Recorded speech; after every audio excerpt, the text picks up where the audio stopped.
Só que quando Elias volta, tem toda aquela passagem dele exterminar os profetas de Baal, todos os demais profetas. A gente vai ter uma situação agora. Entra no cenário a Jezabel, que vai perseguir Elias. Porque Jesus ele diz assim, quando vires a abominação da desolação, que falou o profeta Daniel, quem lhe entenda, ele diz assim, os que estiverem na Judéia fujam, os que estiverem nas casas, precisam sair, os que estiverem nos telhados não entrem na casa para pegar qualquer coisa. Então como é que você vai estocar alimento se está na sua casa? Não faz o menor sentido. Daqueles que saíram do Egito depois de ver a mão poderosa de Deus, a Bíblia diz ali que teve pessoas que murmuraram. Vai ter gente murmurando, vai ter igreja murmurando no deserto, irmãos. Vai ter pessoas que não estão bem firmadas no deserto.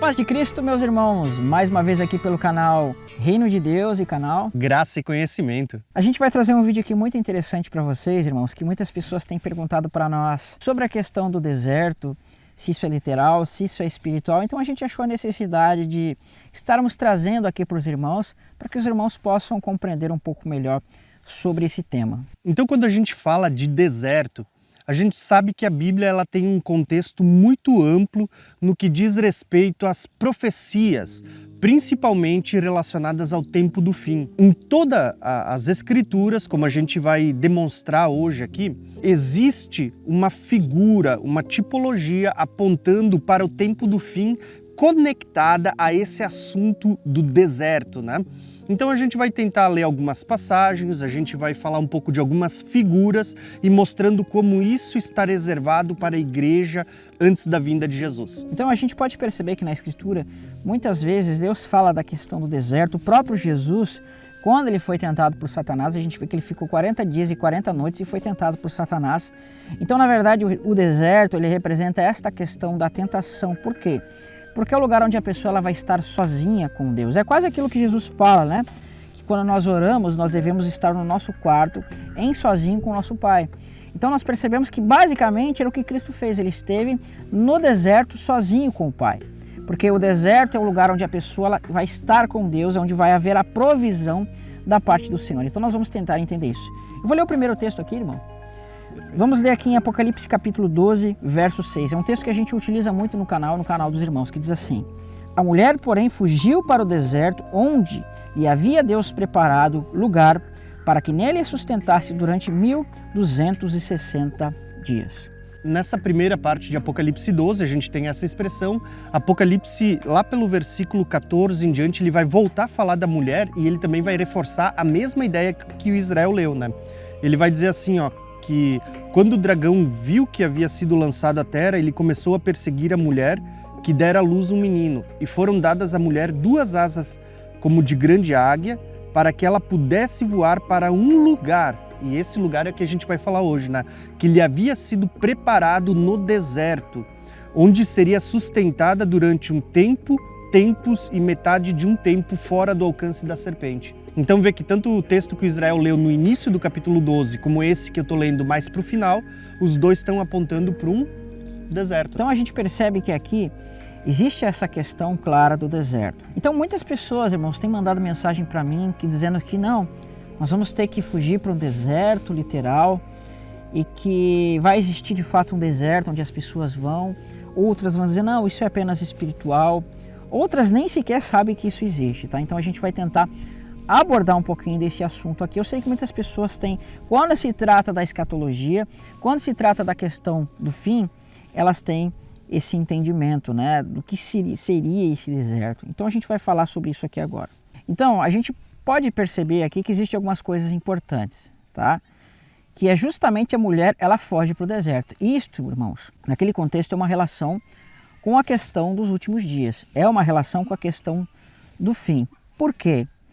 Porque nós estamos vendo que aqui está acontecendo basicamente aquilo que aconteceu lá no Êxodo, lembra? Que Deus ele tirou Israel do Egito, e quando ele tira Israel do Egito, você percebe que acontece o seguinte, ele vai ser conduzido para o deserto. E a outra questão aqui é que fala que Deus lhe preparou um lugar. Esse lugar preparado, basicamente, é a questão do deserto. E ele enfatiza aqui um tempo durante 1260 dias fora da vista da serpente. Tá? Então o deserto, como eu falei, é um lugar onde você vai estar sozinho com Deus. É um lugar onde, como se você estivesse fora do sistema, é um lugar onde você está fora da questão do sistema, do mundo como um todo. Você se afasta de tudo. Inclusive esse cenário que nós estamos aqui hoje é um cenário propício para isso, porque a gente está fora, né, do contexto da cidade, fora do contexto do mundo. Nós estamos aqui diante da criação do Senhor, a gente pode ver que tem algumas ovelhas atrás, não é mesmo? Então isso é a criação de Deus. E hoje o mundo, ele criou muitas coisas, criou muitos sistemas, muitas cidades que têm afastado as pessoas de Deus. Então nós vemos aqui fora da vista da serpente aqui o que? Nós percebemos que hoje as pessoas elas estão totalmente conectadas a celulares, tablets, informática. Deus está tirando as pessoas desse contexto e levando para um contexto onde as pessoas vão estar afastadas de tudo isso, porque é isso aqui pelo qual o inimigo hoje ele tem controle sobre as pessoas, redes sociais, bancos de dados e uma série de questões. Tá? Então o deserto representa isso, o lugar onde a pessoa ela não pode comprar, não pode vender, um lugar onde não se pode plantar e não se pode colher. É interessante a gente lembrar disso, né? Porque o texto que a gente acabou de ler, de Apocalipse 12, ele tem algumas nuances que são importantes a gente perceber. O texto ele diz assim que a mulher ela foi levada para um lugar, um deserto, fora da vista da serpente, local esse que Deus havia preparado para sustentá-la. Então, como Israel falou, a gente está num local propício para a gente falar disso, um lugar fora do sistema, mas a gente precisa lembrar que aqui está falando de um lugar que Deus havia preparado, porque hoje em dia a gente tem muita gente que tem ensinado que você tem que preparar um lugar, né? Que você tem que começar a estocar alimento, você tem que comprar uma casa num lugar retirado, afastado e tudo mais. Quando na verdade, esse é um entendimento errado, uma interpretação, uma leitura errada acerca das Escrituras. Porque quando a Bíblia fala sobre ir para o deserto, você vê que existe um tempo determinado, tá? Um tempo determinado e um local que é preparado por Deus, não preparado pelas pessoas de antemão. Inclusive tem algumas pessoas que elas vêm no canal, né? Quando a gente vai tratar dessa questão da provisão, veja, justamente Jesus ele fala assim para nós, não vos preocupeis com o dia de amanhã, porque já basta cada dia o seu mal. Se Deus alimenta os passarinhos que não trabalham nem fio, quanto mais vós, homens de pequena fé, né? Então o que Jesus está dizendo? Que nós não devemos nos preocupar com as coisas no qual nós precisamos nos alimentar, comer. E no contexto do fim, você percebe que justamente o mundo ele vai estar preocupado com a comida, com a bebida. Veja, a marca da besta ela é justamente para que você possa comprar e vender. Para quê? Para você poder comer, você beber. Então algumas pessoas, por exemplo, vão usar o texto lá que fala que Deus mandou com que Noé estocasse alimento na arca, né? Guardasse alimento para os animais na arca. E outros vão usar o exemplo de que José, não é mesmo? Ele guardou alimento no Egito para que, agora então você tem uma prova de que você precisa estocar alimento. Não, não é isso que a palavra está falando. Porque Jesus ele diz assim, quando vires a abominação da desolação, que falou o profeta Daniel, quem lhe entenda, ele diz assim, os que estiverem na Judéia fujam, os que estiverem nas casas, precisam sair, os que estiverem nos telhados não entrem na casa para pegar qualquer coisa. Então como é que você vai estocar alimento se está na sua casa? Não faz o menor sentido. Cristo falou apenas que nós não devemos nos preocupar com o dia de amanhã. O contexto da arca, você tem algumas questões para entender. Imagine, irmãos, que você recebeu a ordem de levar muitos animais. Seriam tantos animais que aquela arca ficaria cheia de animais. São muitos animais. E quando você estocar aquele alimento, a quantidade de animais que vai ter na arca, aquele alimento não vai ser suficiente para tudo aquilo de animal. Aqueles alimentos, eles vão faltar para aqueles animais. Então você vê que dentro daquela arca, Deus estava mostrando o quê? O milagre, sim, da multiplicação do alimento que estava sendo feito ali. Porque não haveria a possibilidade de você alimentar todos os tipos de animais com aquela quantidade apenas de alimento que você poderia estocar. Então não daria. Foram muitos dias na arca, faltaria. E a outra questão é a questão de José. Muitos dizem, não, José estocou alimento no Egito, isso indica que nós temos que estocar. Não, não é isso. Ali foram ordens específicas para José, por quê?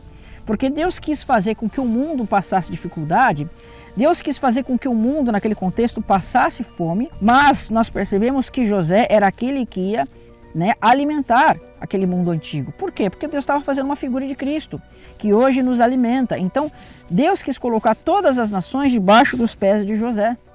Deus quis colocar todas as nações debaixo da provisão de José. Então, hoje, todas as nações estão debaixo da provisão de Cristo. Esta é a questão que nós estamos vendo lá. As pessoas dependiam de José, assim como dependem hoje de Cristo. Então, este é o sentido.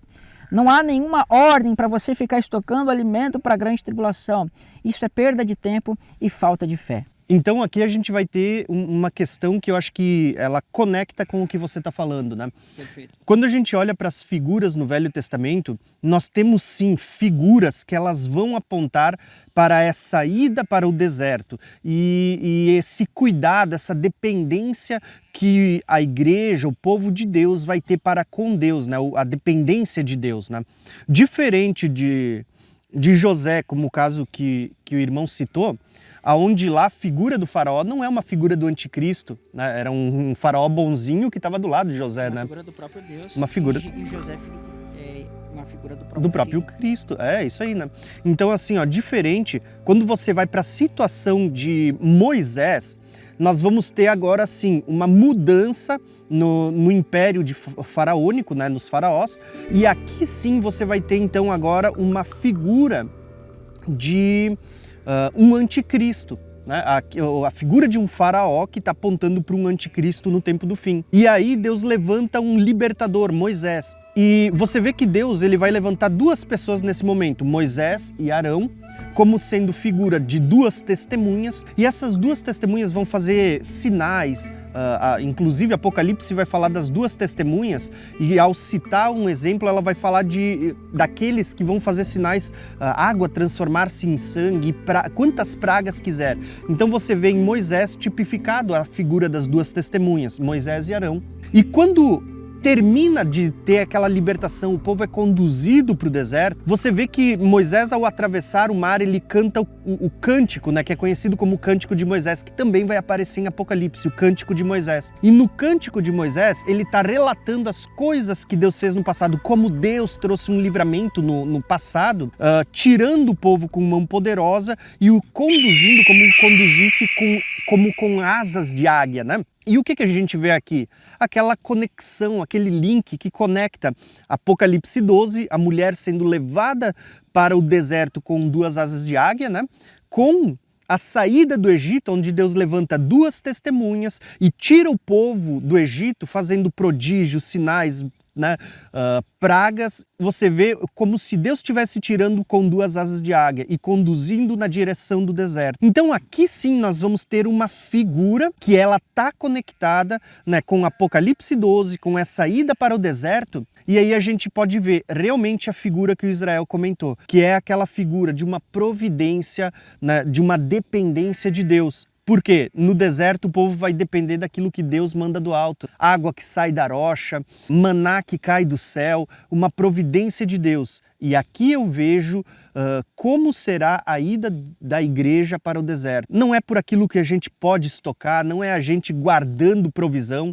Até porque, como Israel sempre diz, né, chegou a hora da corrida, não tem como você... Né, vamos começar a carregar um caminhão para poder fazer a mudança. Não tem isso. A hora que as pessoas tiverem que sair, quem estiver no telhado, desça, não volta para trás, não pega a capa, Tem que é hora da fuga, né?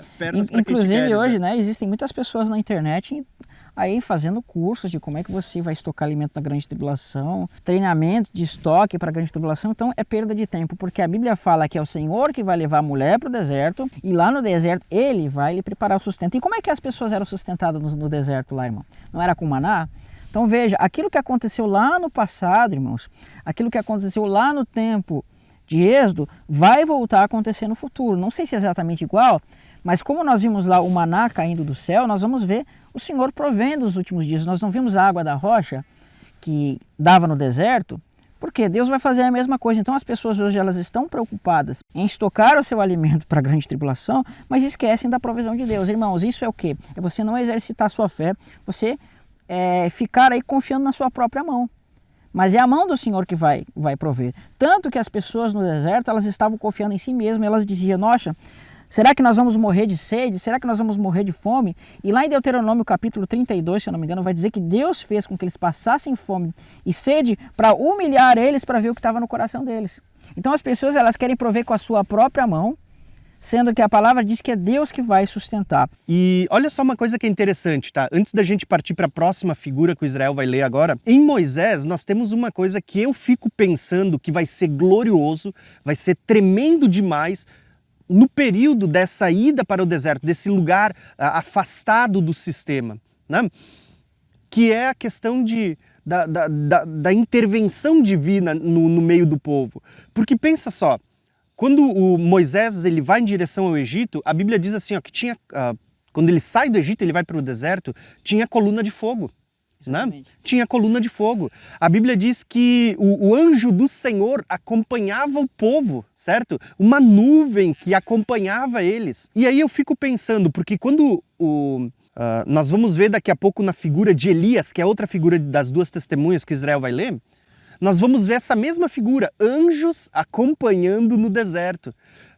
Você citou Jesus no deserto, né? Jesus, 40 dias. Ele foi servido pelos anjos depois, né? Servido pelos anjos. Gente, imagina só a igreja que aprender a confiar em Jesus. Por isso que Jesus diz, né? Quando voltar o Filho do Homem achará fé na terra, é aquela questão de aprender a depender, dependência total do Senhor. A igreja ela vai ver intervenções divinas, né? Ela vai ver o poder miraculoso de Deus como a igreja de agora não vê. Sabe? Aquela questão dos anjos acompanhando, sabe? Imagina o que é você ser servido ou acompanhado por anjos num deserto onde a única dependência, o único socorro é Deus, né? Entende?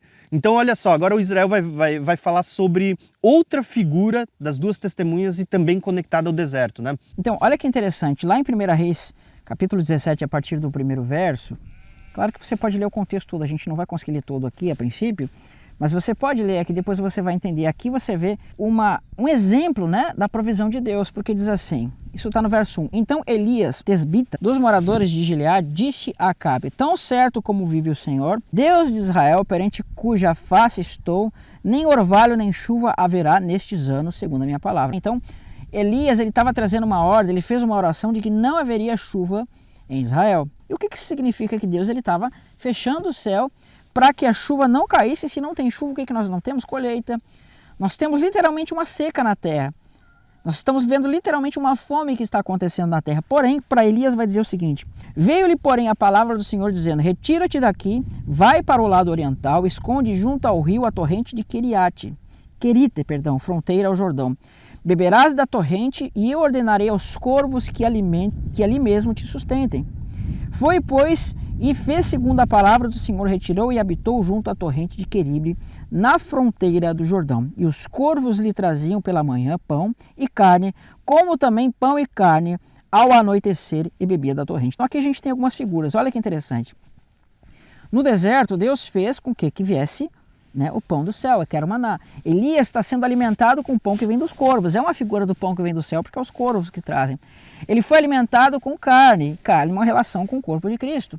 E ele também bebia da torrente, uma relação com o Espírito Santo. Então veja, enquanto o mundo estava ali naquele contexto de Acabe, de Jezabel, estava passando por dificuldades por causa da seca, Elias estava sendo sustentado por Deus. Elias estava sendo sustentado pelo Deus e Elias em nenhum momento guardou nada. Você percebe? É a provisão de Deus, tá? Então isso é o deserto. É aquele momento onde Deus ele vai prover para você, né? Onde você não precisa se preocupar em colher e em plantar, porque isso vem do próprio Deus. É a mão de Deus que vai fazer. Os profetas dizem que o Espírito vai ser derramado sobre os servos e que por causa da fé deles, Deus ele vai brotar, vai fazer com que brote plantas, vai fazer com que nasçam mananciais de águas no deserto. Percebe a relação da provisão de Deus? E nós vamos ver aqui que neste contexto, depois eu vou resumir aqui, não precisa ler, nós vamos ver a questão da viúva de Serepta. E esta questão da viúva de Serepta, nós vamos ver justamente isso. Nós vamos ver que Elias vai ter com aquela mulher, né, aquela viúva, e naquele contexto ela estava preocupada de que faltaria o azeite e que faltaria a farinha. E Elias deu a ordem, falou diante da profecia do Senhor, ele disse que não faltaria nem azeite e nem farinha, e ela comeria todos os dias daquele azeite e daquela farinha, enquanto ele permanecesse com ela. Por quê? Porque será provisão. Deus, ele multiplicou o alimento, ele multiplicou o azeite, ele multiplicou a farinha. Então é isso basicamente que é a provisão de Deus. O mundo todo estava em caos, enquanto Elias e esta viúva puderam se alimentar daquele alimento que era multiplicado. Então olha só que interessante. Nós temos essa figura de Elias sendo sustentado primeiro por corvos, água, né? Assim como Moisés lá, pão do céu e a pedra que seguia eles, a água da rocha que seguia eles, né? E Elias, nós vamos ver a mesma figura. Lá em Apocalipse você tem a figura das duas testemunhas. Uma fazia pragas, água ficar em sangue. A outra diz que tinha o poder de fechar os céus durante os dias da sua profecia. O que acontece com Elias, conforme Israel citou. Mas aí nós temos uma figura bem interessante. Por quê? Elias, durante 3 anos e meio, os dias da sua profecia, ele fez com que os céus se fechassem por meio da sua oração. E Deus atendeu. Só que quando Elias volta, tem toda aquela passagem dele exterminar os profetas de Baal e todos os demais profetas. A gente vai ter uma situação agora. Entra no cenário a Jezabel, que vai perseguir Elias. Né? E você percebe aqui uma figura da última semana de Daniel, onde você tem na primeira metade da semana as duas testemunhas profetizando com poder, ninguém consegue parar elas, e daqui a pouco parece que vira a chave, da metade da semana em diante você tem ali uma perseguição. Basicamente é isso que vai acontecer. Aqui em Elias você vê isso tipificado, porque a partir dos profetas de Baal, agora Elias vai ser perseguido. E Elias, volto a dizer, o que acontece com Elias? Ele vai fugir para uma região que é desértica, né? Isso. Então você vê ali, ó, por exemplo, se você quiser ler, depois você pode ler, não sei se talvez vamos ler, mas 1 Reis 19, do 3 em diante, você vai ver que ele está contando ali como Jezabel se enfureceu, como ela começou a transpirar ameaças de morte. Elias, mesmo sendo homem, a Bíblia diz que Elias era homem como nós, né? Elias teme pela sua própria vida, ao ponto de que ele se coloca debaixo de uma árvore e ele pede a morte, ele quer morrer. Então, você vê que nesse instante acontece aquilo que a gente falou pena agora. Um anjo vem servir a Elias. E o anjo vai fazer o quê? Ele traz pão e água para Elias. Novamente nós vemos o que falamos sobre Moisés, o que viemos falando até agora. Uma provisão do alto. Deus mandando sustento. Você não precisava ter estocado. Elias não teve que estocar antes de fugir para o deserto. Pelo contrário, você vê uma providência de Deus. E aqui a gente vê a mesma figura que aconteceu com Moisés, né? O que a gente vê? Você lembra que quando Moisés ele vai para o deserto, Moisés ele vai para um local específico no deserto, que era o Monte Sinai. Deus tira o povo do Egito e conduz eles até o Monte Sinai, onde Moisés ele vai jejuar ali 40 dias.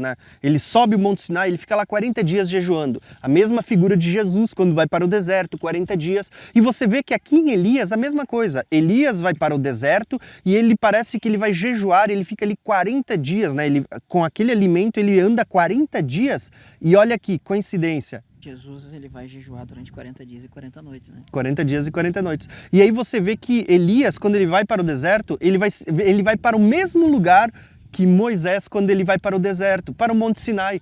A Bíblia fala do Monte Horebe, que faz parte da cordilheira do Monte Sinai, faz parte do Monte Sinai. Exatamente. E é interessante que aquilo que aconteceu com Moisés lá, que ele subiu no monte, e Deus falou com ele, Elias também passa pelo mesmo processo. E os dois são alimentados. Na caverna, Moisés fica 40 dias e 40 noites de jejum. Então, são relações. Então, você vê uma ligação de Elias claramente com Moisés. Então, nós vemos todas essas relações, tá? Aqui em relação a Moisés, relação a Elias. E a gente vê essa relação com Cristo, tá? Então, essa relação, elas estão presentes lá das duas testemunhas. Malaquias capítulo 4, nos últimos versos, aqui citando de cabeça assim...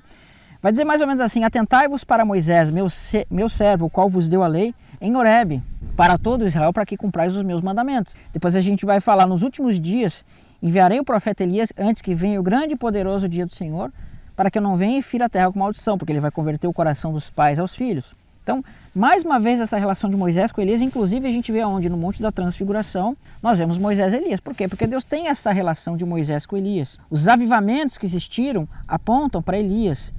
A questão da lei, veja que Josias ele restaura a Israel por meio da lei de Moisés que eles acharam dentro do templo. Quando o templo foi lá cavado, tinha uma lei que estava oculta, então foi restaurado por meio de Moisés. Então é uma questão da relação de Deus. Inclusive a gente já fez vídeos sobre isso, sobre essa restauração do Senhor, apontando aí para Moisés. Então algumas pessoas vão perguntar para mim, beleza, nós entendemos a questão do deserto, mas o que seria exatamente o deserto? Irmão Tiago, será que nós podemos dizer que o deserto é necessariamente um lugar literal? Será que o deserto é necessariamente um lugar físico? Ou será que isso seria uma figura de linguagem? Bem, eu vou trazer minha opinião aqui, o que eu entendo, o que eu penso que é bem parecido com o que o irmão pensa, porque a gente já conversou sobre isso. Irmãos, existem algumas pessoas que, por exemplo, vão dizer para você que o deserto é necessariamente você ir para um lugar necessariamente deserto. Outras pessoas vão dizer que não, o deserto não existe uma figura de linguagem, porque de fato, se você for ver, irmãos, nós vivemos tipologicamente no deserto. Porque quando nós nos batizamos, nos convertemos, é como se nós saíssemos do Egito e saindo do Egito, hoje nós estivéssemos no deserto em relação para irmos para Canaã. Mas quando fala de deserto aqui em Apocalipse, existe uma relação física. E essa relação física, muitas vezes nós passamos na nossa vida, na provisão de Deus. Mas existe uma relação para os últimos dias, que é aquela relação escatológica, final. Irmãos, existem algumas pessoas que estão dizendo que existem pessoas que precisam sair de onde estão e ir para um deserto lá em Israel. Outras pessoas dizem que, na verdade, as pessoas já devem agora sair das suas casas e viver no campo. Existe uma série de interpretações, mas o que eu quero dizer para você é que, irmãos, o deserto vai ser o momento que Deus chamar as pessoas. Cristo diz assim, que quando vires a abominação da desolação no lugar santo, né, quem lê entenda do profeta Daniel, os que estiverem na cidade fujam para os montes. Veja, houve um chamado de Deus, houve, né, um testemunho de Jesus, e o momento deveria ser o correto para as pessoas saírem. A mesma coisa acontece com Ló. Houve aquele chamado de Deus para que Ló saísse da cidade. Deus chamou Noé para que Noé entrasse na arca. Veja, é sempre o chamado de Deus. Então, irmãos, agora é momento que nós ainda precisamos trabalhar. O evangelho precisa ser pregado. Nós não temos que ter uma posição de covardes nesse momento, mas uma posição de trabalhar.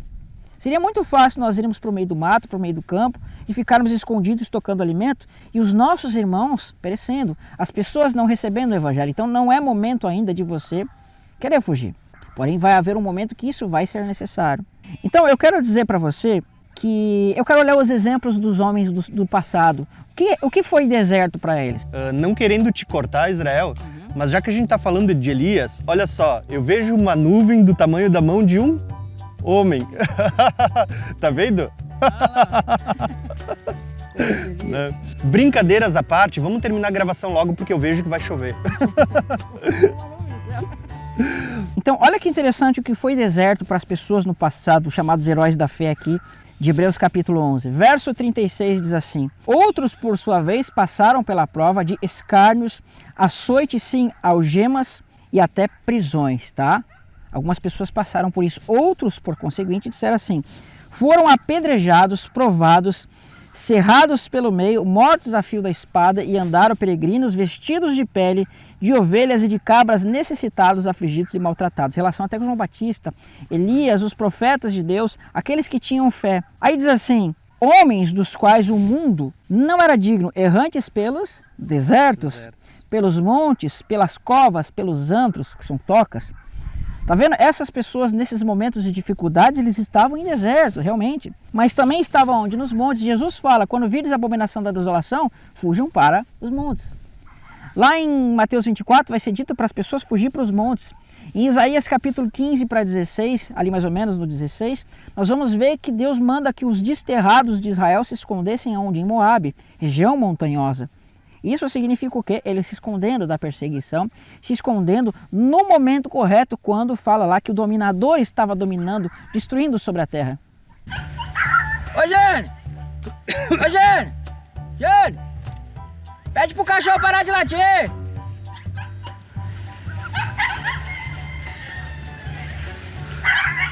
Isso vai ser parte do making off. É. Ô Jane! O cachorro tá latindo, atrapalha aqui! Aí diz assim, ó. Então você veja, o mundo não era digno desses homens. O mundo não pôde receber esses homens porque eles eram homens santos, homens que viviam uma vida pela palavra. E nesses momentos de dificuldade, imagina, estavam no deserto. O que acontecia no deserto? Deus provia. Estes homens se esconderam onde? Pelos montes. Deus proveu no monte para as pessoas. Diz que eles se escondiam nas covas. Você percebe? Eles estavam recebendo da provisão de Deus. E a Bíblia fala que o tempo do deserto vai ser 1260 dias, 3 anos e meio. que a pessoa vai comer no deserto? Irmãos, o deserto é um lugar que não se planta, é um lugar que não se colhe, é um lugar que não se compra, que não se vende. Enquanto o mundo vai estar todo fazendo comércio de Babilônia, os santos de Deus vão estar recebendo a provisão, a água brotando da rocha, o maná caindo, veja, o pão e a água que Elias bebia. É a mesma coisa. Então aqui nós vemos aqui uns exemplos do deserto. São desertos, montes, covas, antros, entende? Então existe essa relação. Então olha só que interessante. Para a gente encerrar essa parte das figuras, depois a gente quer tratar algumas outras questões também importantes e relacionadas ao deserto, nós precisamos lembrar assim, ó, que houve muitas figuras. Nós citamos Moisés e Elias porque são figura das duas testemunhas e que eles também são conduzidos para o deserto, né?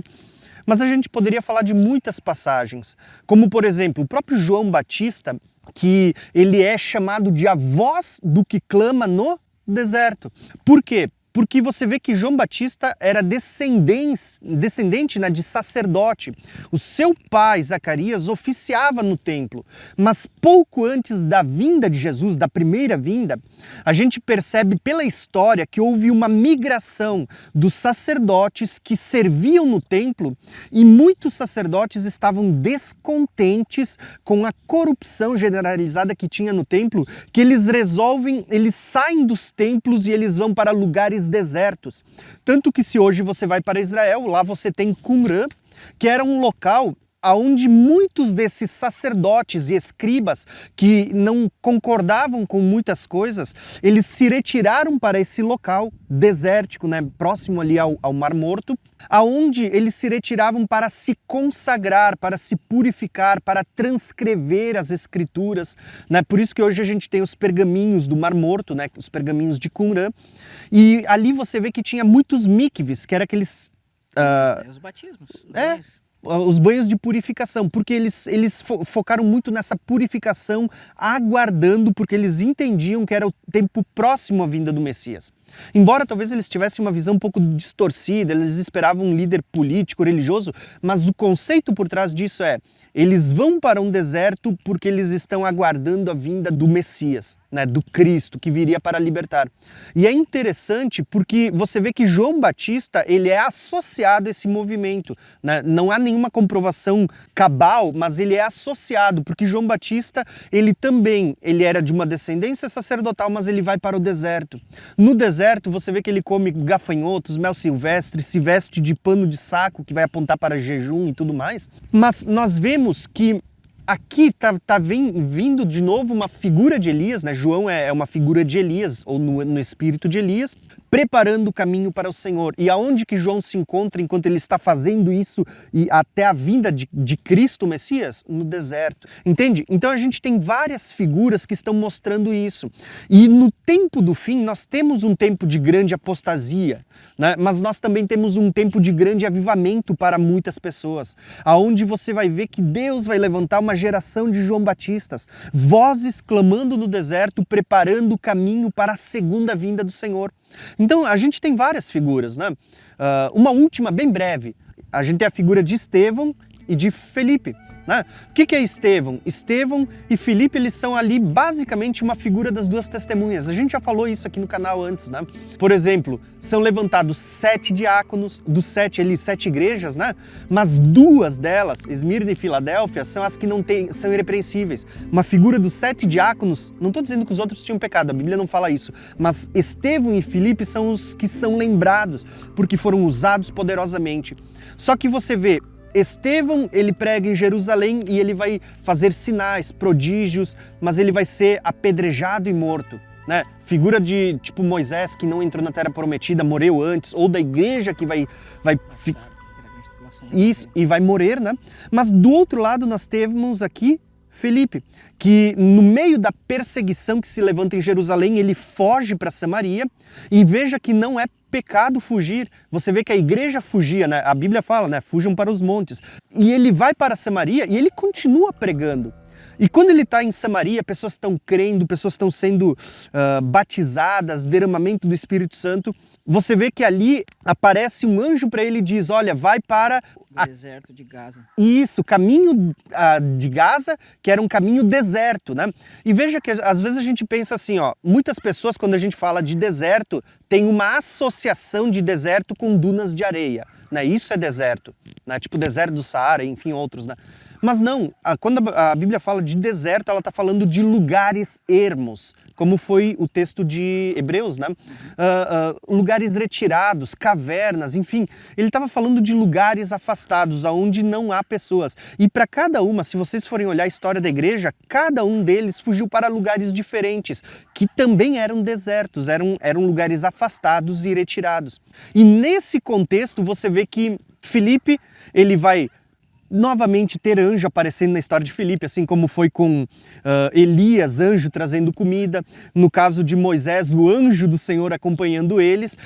No caso de Jesus jejuando 40 dias no deserto, anjos vindo servir. Agora com Filipe você tem um anjo que não trouxe comida, mas está dando direções para ele, até que Filipe vai ser arrebatado. Estevão mora em Jerusalém, Filipe, que ele vai para o deserto, ele permanece até ser transladado, ser arrebatado.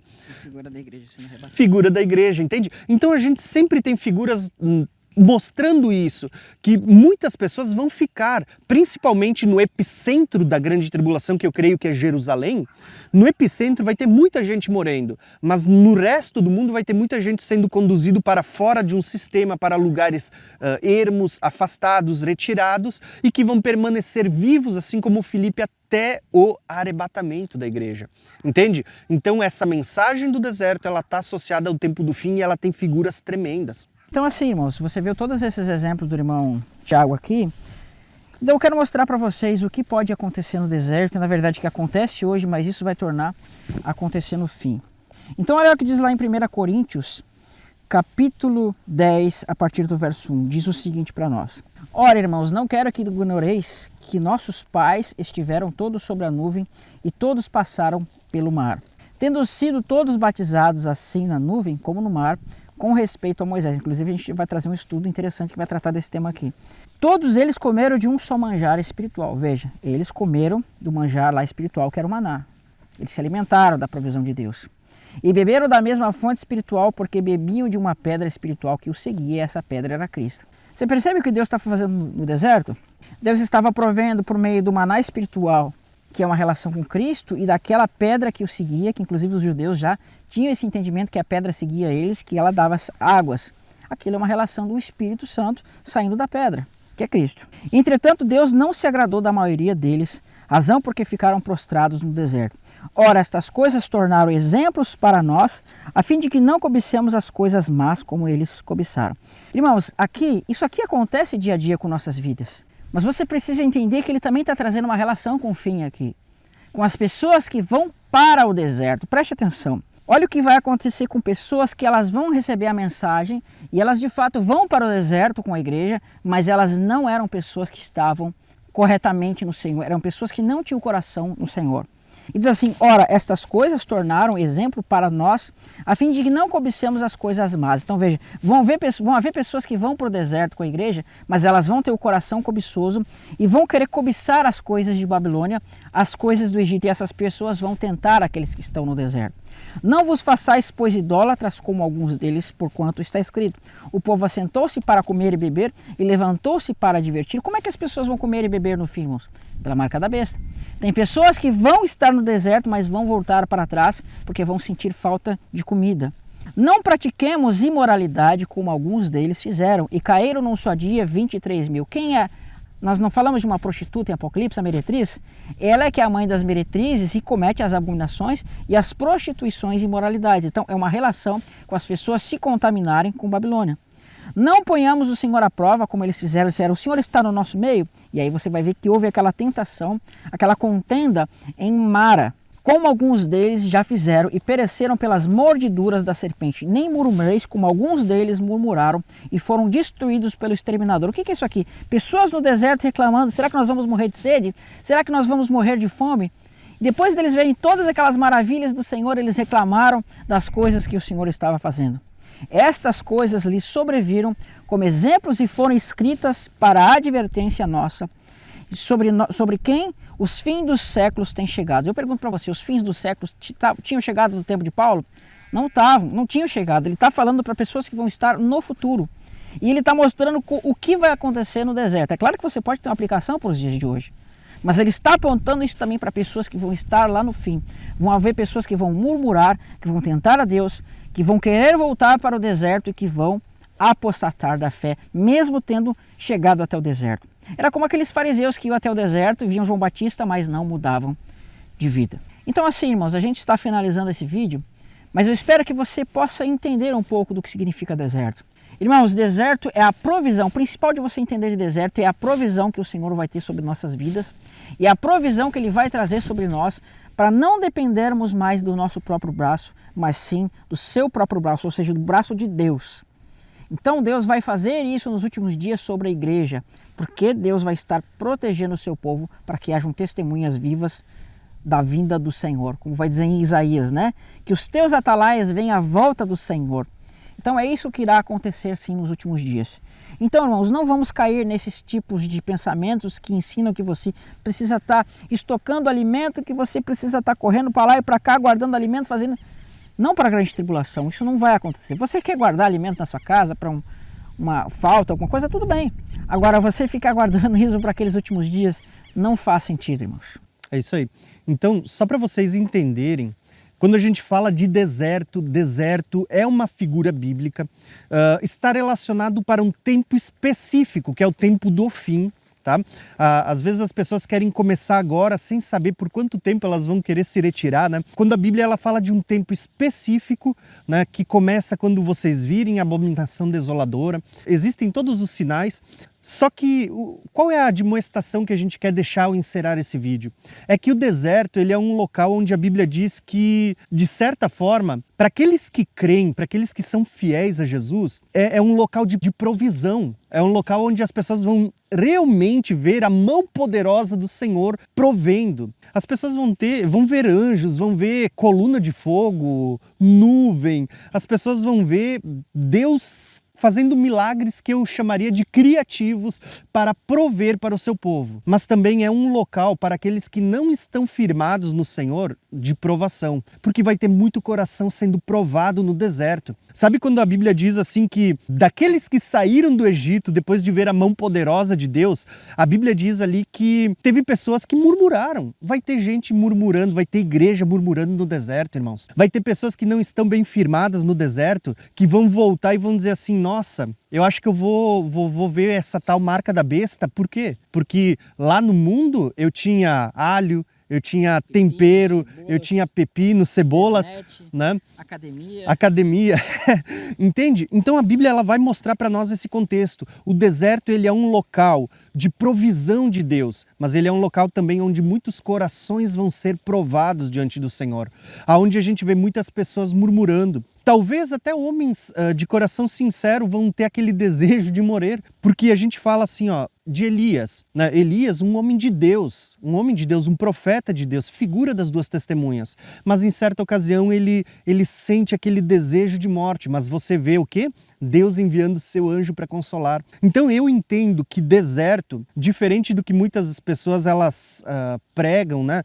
Eu vejo que o deserto literalmente talvez seja a hora mais difícil da igreja, mais obscura, os últimos momentos antes da vinda de Jesus, mas também é um tempo de provisão, é um tempo de milagre, é um tempo de ver a mão poderosa de Deus agindo como nunca se viu antes na face da história. Se a tribulação é como nunca houve, nunca mais haverá, eu creio que a intervenção de Deus também vai ser como nunca houve e nunca mais haverá. Né?